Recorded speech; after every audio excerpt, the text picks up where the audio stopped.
पये दल काहे अइल ए दुलाहा।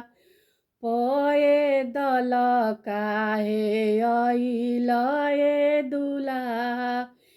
आप हमरा पापा के नमवा हंसवल हो। पये दल काहे अइल ए दुलाहा।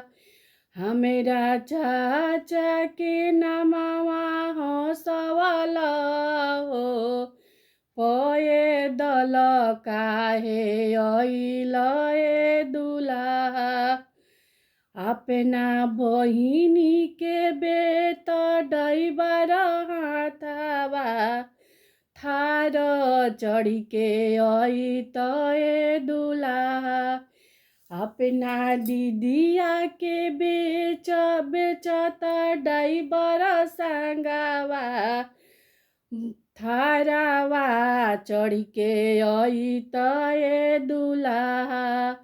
पये दल काहे अइल ए दुलाहा। पये दल काहे अइल ए दुलाहा।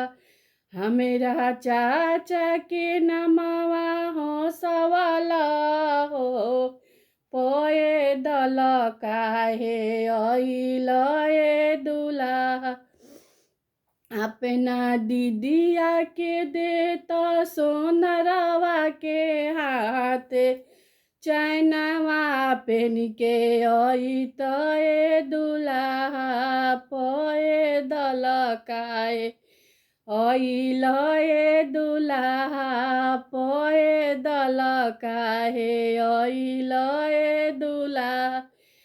अपना दीदिया के बेचत बाजजवा हाथवा।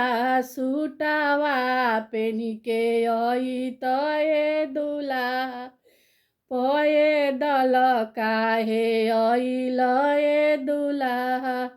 पये दल काहे अइल ए दुलाहा।